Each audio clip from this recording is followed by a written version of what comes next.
क्या खूब है तकदीर हमारी, हमको प्रभु का प्यार मिला। क्या खूब है तकदीर हमारी, हमको प्रभु का प्यार मिला।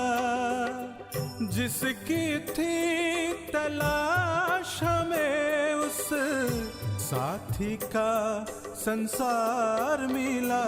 क्या खूब है तकदीर हमारी, हमको प्रभु का प्यार मिला।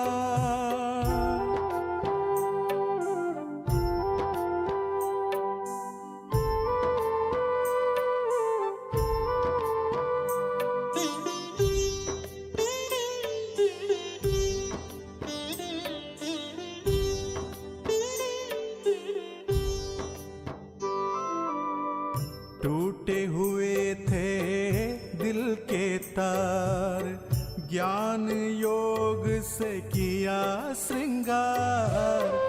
ऐसा सरगम छेड़ा प्रेम का, गूंज उठा मेरा मन संसार। हर खड़ी हुई सांसें सुहानी है, ऐसा उपहार मिला। क्या खूब है तकदीर हमारी, हमको प्रभु का प्यार मिला।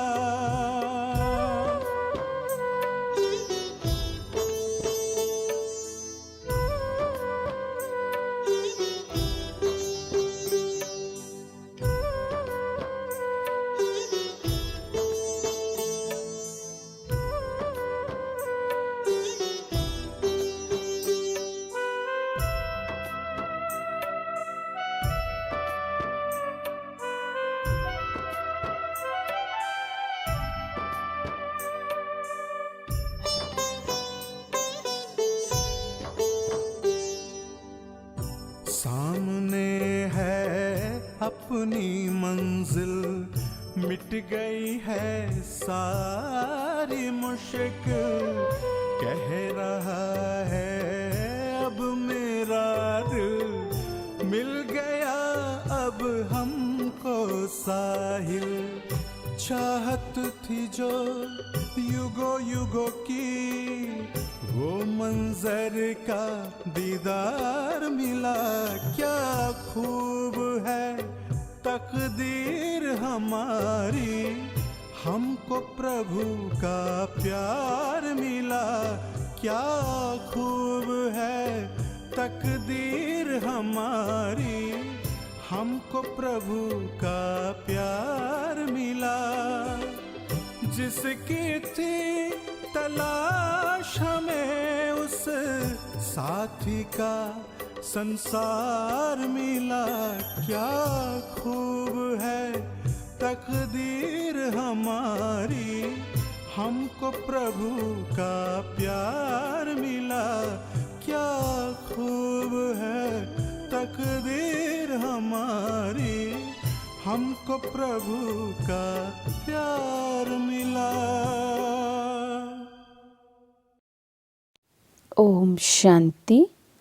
13 फरवरी 2021 बाबा के महावाक्य हैं। बाबा समझाते, मीठे बच्चे, तुम बाप के पास आए हो अपनी सोई हुई तकदीर जगाने।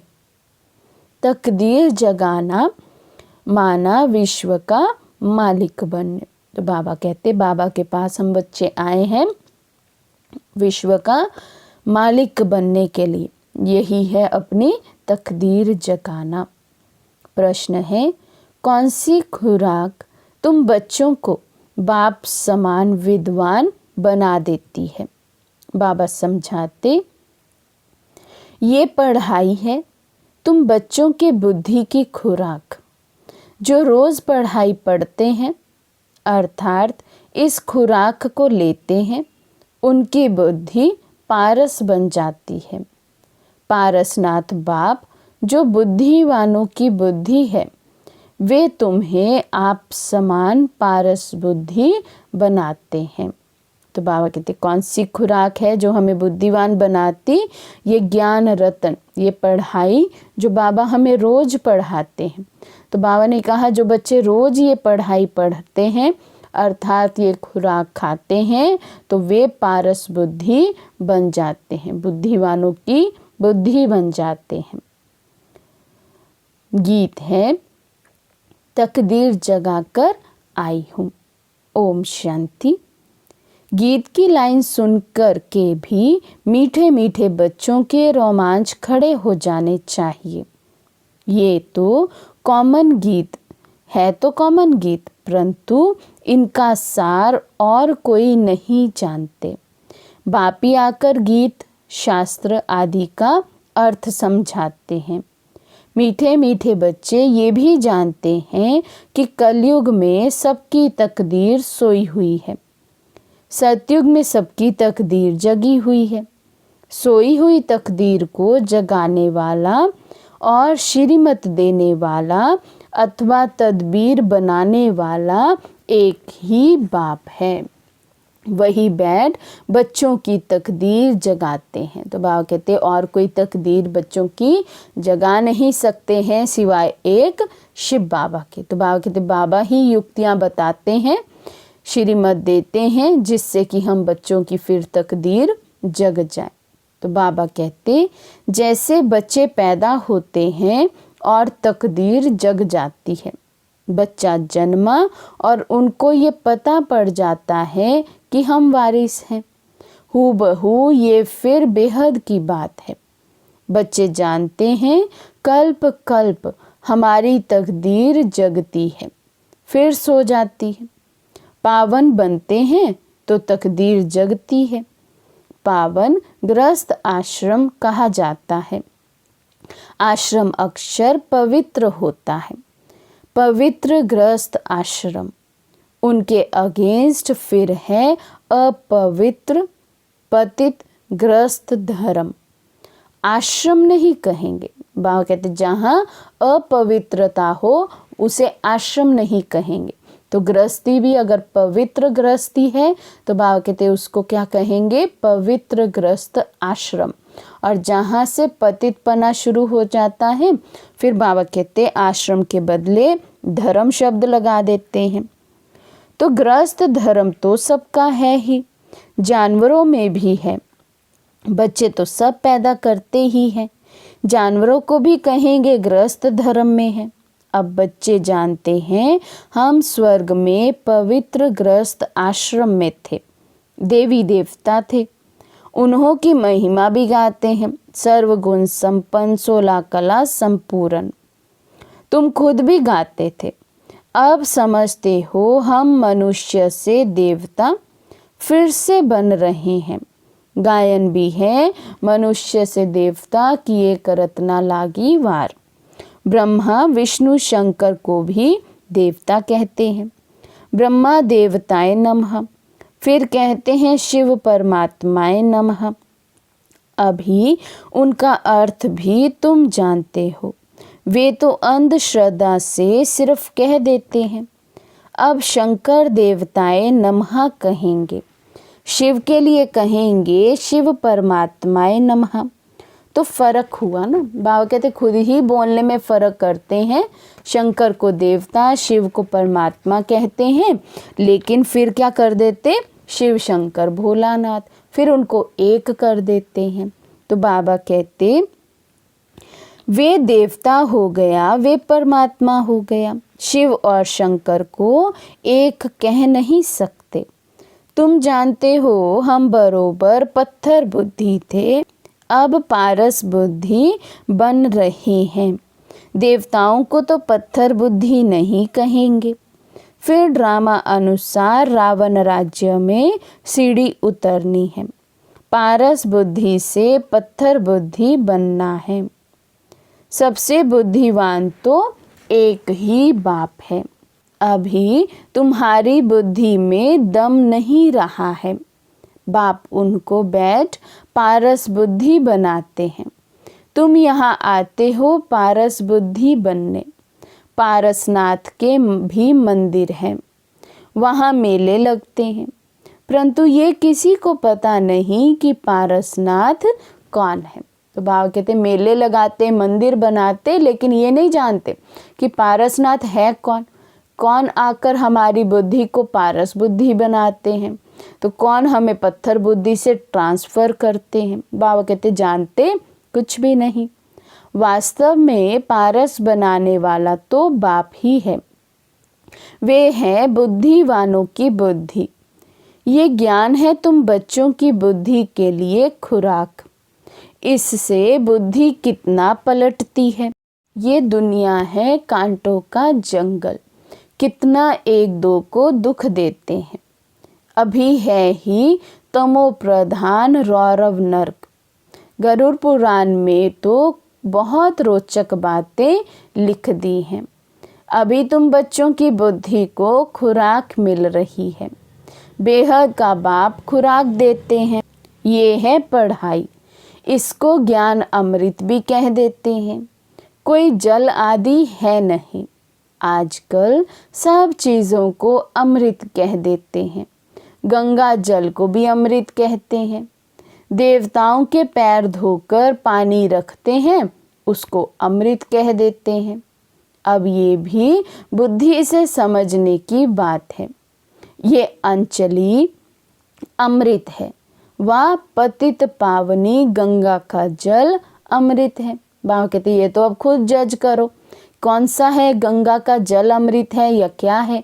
तो बाबा कहते अंजलि जो देते हैं वे ऐसे नहीं कहते कि ये पतितों को पावन बनाने वाला है।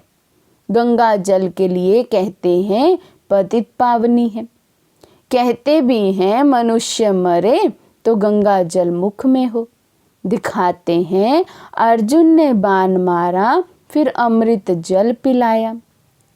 तुम बच्चों ने कोई बाण आदि नहीं चलाए हैं। एक गांव है जहां बाणों से लड़ते हैं। वहां के राजा को ईश्वर का अवतार कहते हैं। अब ईश्वर का अवतार तो कोई हो नहीं सकता। वास्तव में सच्चा सच्चा सतगुरु तो एक ही है, जो सर्व का सद्गति दाता है, जो सभी आत्माओं को साथ ले जाते हैं। बाप के सिवाय वापस कोई भी ले जा नहीं सकता है। ब्रह्म में लीन हो जाने की भी बात नहीं है। ये नाटक बना हुआ है। सृष्टि का चक्र अनादि फिरता ही रहता है। तो बाबा कहते ब्रह्म में तो कोई भी आत्मा जाकर लीन हो ही नहीं सकती। हर आत्मा को अपने समय अनुसार, अपने पाठ अनुसार इस सृष्टि पर आना ही है, पाठ बजाना ही है। तो बाबा कहते वर्ल्ड की हिस्ट्री ज्योग्राफी कैसे रिपीट होती है ये अभी तुम जानते हो और कोई नहीं जानते। मनुष्य अर्थात आत्माएं अपने बाप रचयिता को भी नहीं जानती हैं। जिसको याद भी करते हैं वो गॉड फादर। हद के बाप को कभी गॉड फादर नहीं कहेंगे। गॉड फादर अक्षर बहुत रिस्पेक्ट से कहते हैं। उनके लिए ही गाते हैं पतित पावन दुख हरता सुख करता। एक तरफ कहते हैं वे दुख हरता सुख करता है, और जब कोई दुख होता है वह बच्चा आदि मर जाता है तो कह देते ईश्वर ही दुख सुख देता है। ईश्वर ने हमारा बच्चा ले लिया, ये क्या किया। अब महिमा एक गाते हैं और फिर कुछ होता है तो ईश्वर को गालियां देते हैं। तो बाबा कहते कहने के लिए क्या कहते हैं, महिमा जब करते हैं तो कहते हैं भगवान तो दुख हरता सुख करता है, माना वो हमारे दुखों को हरने वाला है।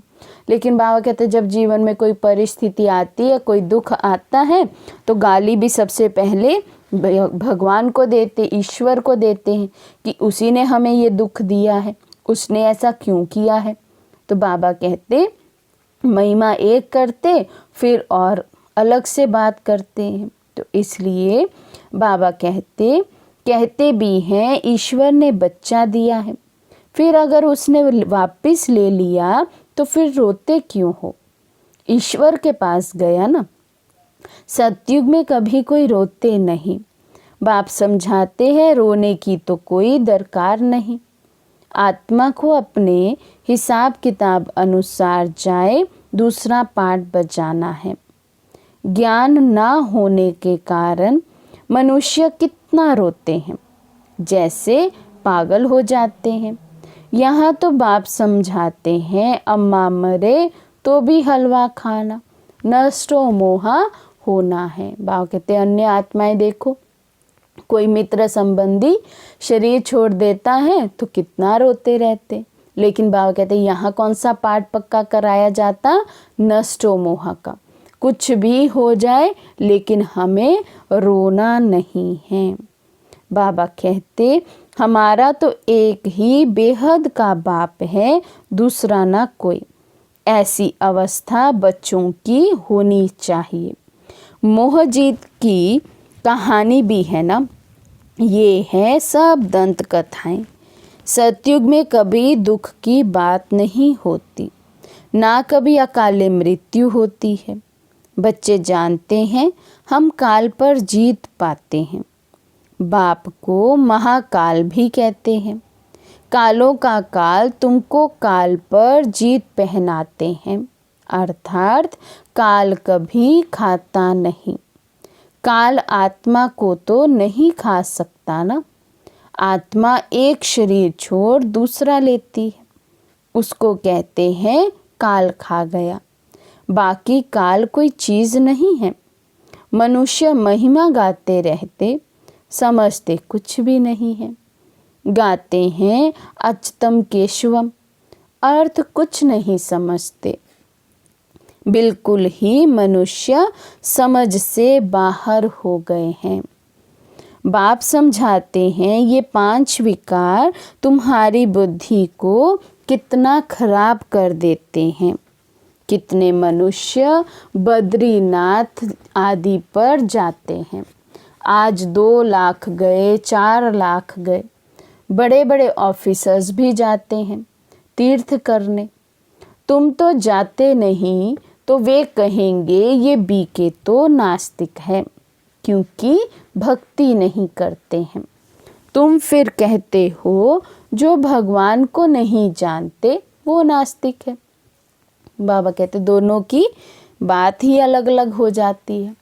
अन्य आत्माएं दुनिया की कहेंगी हम नास्तिक हैं क्योंकि हम भक्ति नहीं करते, भगवान को याद नहीं करते।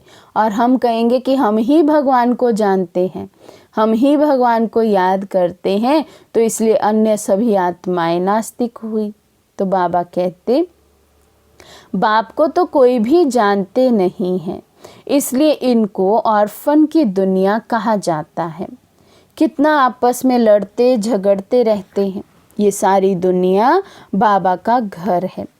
बाप सारी दुनिया के बच्चों को पतित से पावन बनाने आते हैं। आधा कल्प बरोबर पावन दुनिया थी। गाते भी हैं राम राजा, राम प्रजा, राम साहूकार। वहाँ फिर अधर्म की बात कैसे हो सकती है? कहते भी हैं वहाँ शेर बकरी इकट्ठे जल पीते हैं। फिर वहाँ रावण आदि कहाँ से आए? बाबा कहते मनुष्य कुछ भी समझते नहीं हैं। बाहर वाले तो ऐसी बातें सुनकर हंसते हैं। तुम बच्चे जानते हो अभी ज्ञान का सागर बाप आकर हमें ज्ञान देते हैं। ये पतित दुनिया है ना। अब प्रेरणा से कोई भी पतित को पावन बनाएंगे क्या? बुलाते हैं हे पतित पावन आओ, आकर हमको पावन बनाओ। तो ज़रूर भारत में ही आया था। अब भी कहते हैं मैं ज्ञान का सागर हूँ।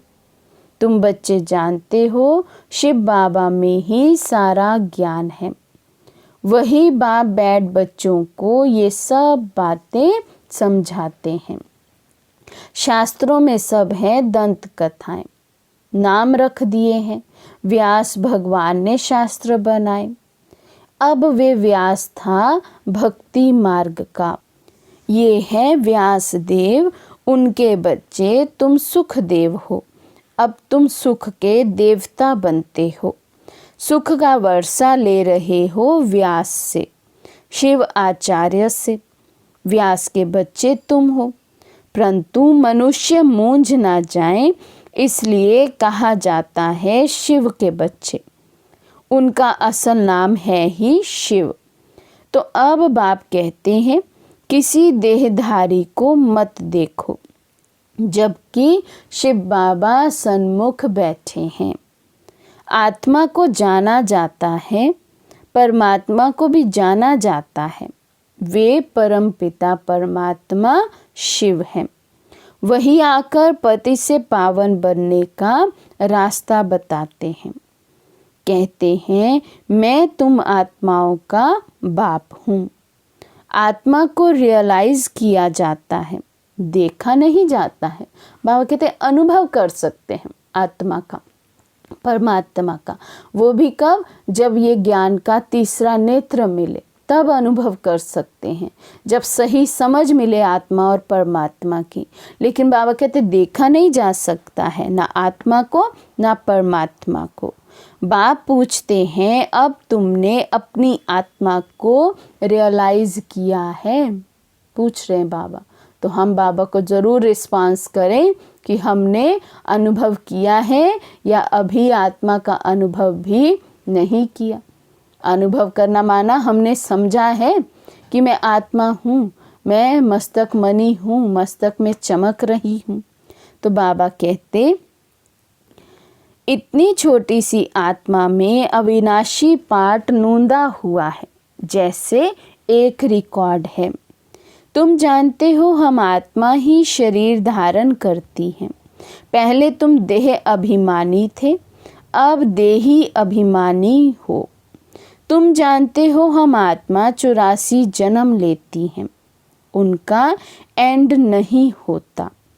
कोई कोई पूछते हैं ये ड्रामा कब से शुरू हुआ, परंतु ये तो अनादि है, कभी विनाश नहीं होता। इनको कहा जाता है बना बनाया अविनाशी वर्ल्ड ड्रामा।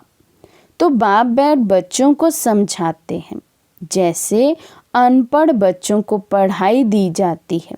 आत्मा ही शरीर में रहती है। ये है पत्थर बुद्धि के लिए फूड, भोजन। बुद्धि को समझ मिली है। क्या है बुद्धि का भोजन? ये जो ज्ञान रतन बाबा हमें रोज देते हैं, तो ये बाबा कहते जैसे कि हमारी बुद्धि के लिए भोजन है। इस भोजन को ग्रहण कर ही हमारी बुद्धि सतो प्रधान बनती है। तो बाबा कहते, तुम बच्चों के लिए बाबा ने चित्र बनवाए हैं, बहुत सहज है। ये है त्रिमूर्ति ब्रह्मा विष्णु शंकर। अब ब्रह्मा को भी त्रिमूर्ति क्यों कहते? देव देव महादेव, एक दो के ऊपर रखते हैं, अर्थ कुछ भी नहीं जानते। अब ब्रह्मा देवता कैसे हो सकता है? प्रजापिता ब्रह्मा तो यहाँ होना चाहिए। ये बातें कोई शास्त्रों में नहीं है। बाप कहते हैं, मैं इस शरीर में प्रवेश कर इन द्वारा तुमको समझाता हूँ, इनको अपना बनाता हूँ। इनके बहुत जन्मों के अंत में आता हूँ। ये भी 5 विकारों का संन्यास करते हैं। संन्यास करने वाले को योगी ऋषि कहा जाता है। अभी तुम राज ऋषि बने हो। 5 विकारों का संन्यास तुमने किया है तो नाम बदलता है। तुम तो राजयोगी बनते हो। तुम प्रतिज्ञा करते हो। वे सन्यासी लोग तो घर बार छोड़ चले जाते हैं। यहाँ तो स्त्री पुरुष इकट्ठे रहते हैं, प्रतिज्ञा करते हैं, हम विकार में कभी नहीं जाएंगे। मूल बात है ही विकार की। तुम बच्चे जानते हो शिव बाबा रचयिता है। वे नई रचना रचते हैं। वे बीज रूप सत चित आनंद का सागर, ज्ञान का सागर है। स्थापना, विनाश, पालना कैसे करते हैं ये बाप जानते हैं, मनुष्य नहीं जानते। फट से कह देते हैं तुम बी के तो दुनिया का विनाश करेंगी, क्योंकि बहुत पहले तो ऐसी बातें करते थे ना, सो विनाश हो जाएगा, सब कुछ होगा, प्रलय हो जाएगी। तो बाबा कहते दुनिया वाले तो तुम्हें ही कहते हैं कि तुम तो हर समय विनाश विनाश कहते रहते हो। अच्छा, तुम्हारे मुख में गुलाम। बाबा कहते फिर तुम्हारा बच्चों का रिस्पांस क्या होना चाहिए? अच्छा, तुम सही बोल रहे हो, तुम्हारे मुख में गुलाब। कहते हैं ये तो विनाश के लिए निमित्त बनी है, ना शास्त्रों को, ना भक्ति को, ना गुरुओं को मानती हैं, सिर्फ अपने दादा को मानती हैं। लेकिन बाप तो खुद कहते हैं ये पतित शरीर है, मैंने इनमें प्रवेश किया है। पतित दुनिया में तो कोई भी पावन होता नहीं। मनुष्य तो जो सुनी सुनाई बातें सुनते हैं वे बोल देते हैं। ऐसी सुनी सुनाई बातों से तो भारत दुर्गति को पाया है। तब बाप आकर सच सुनाए, सबकी सद्गति करते हैं।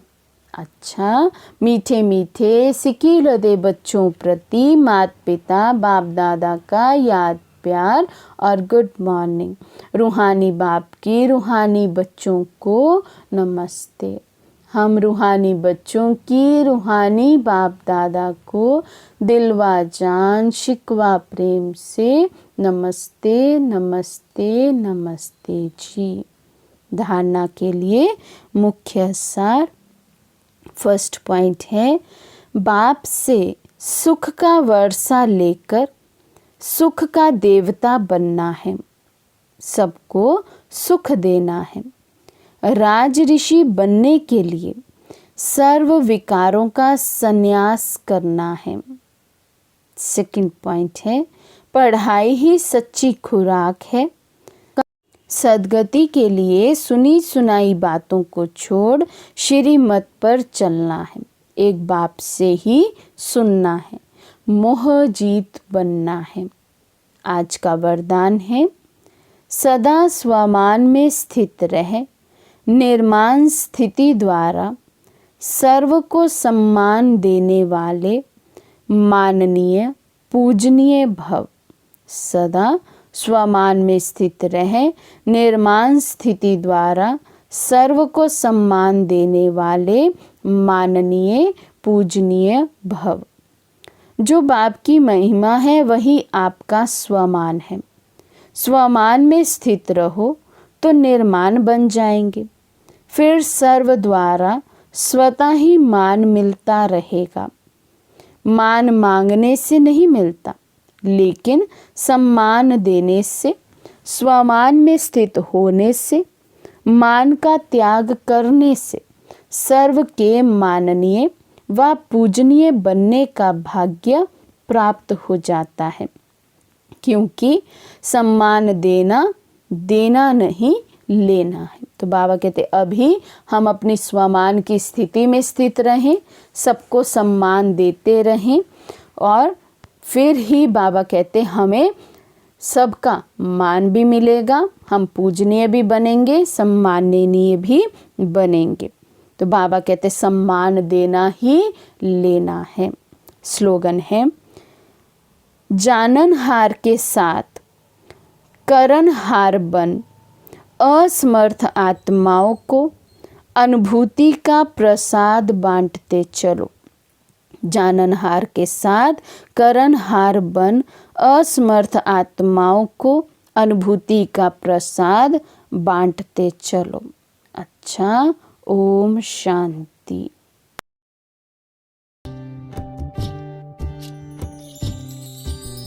चलो करे हम सैर रूहानी, चलो करे हम सैर रूहानी, चलो करे हम सैर। हाथ में हाथ लिए बाबा के, चलो करे हम सैर। चलो करे हम सैर रूहानी, चलो करे हम सैर। हाथ में हाथ लिए बाबा के, चलो करे हम सैर।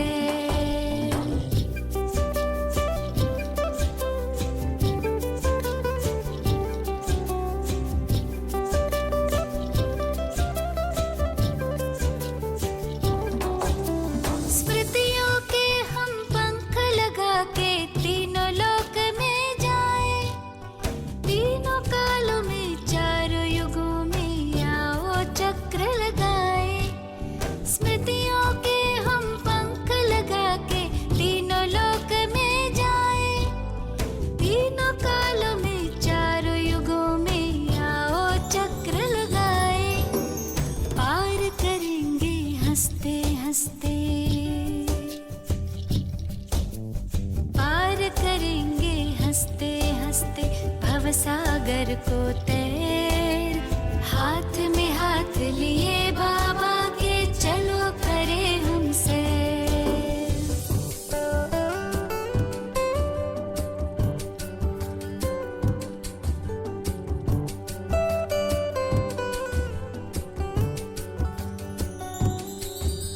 स्थूल वतन से ऊपर अपना सूक्ष्म वतन ये आया। यही फरिश्तों की दुनिया पहने प्रकाश में काया। स्थूल वतन से ऊपर अपना सूक्ष्म वतन ये आया। यही फरिश्तों की दुनिया पहने प्रकाश में काया। सबसे ऊपर मूल वतन घर। सबसे ऊपर मूल वतन घर। जाए तनिक यहाँ ठहर। हाथ में हाथ लिए बाबा के चलो करे हम सैर। आदिकाल में आत्माएं जब धरती पर है आई। देवी देवताओं की दुनिया स्वर्ग यही कहलाई। आदिकाल में आत्माएं जब धरती पर है आई। देवी देवताओं की दुनिया स्वर्ग यही कहलाई। थे भंडार भरे भारत के। थे भंडार भरे भारत के। लगे सुखों के ढेर। सतयुग को हम मुख दे अपना। कलयुग को दे पैर।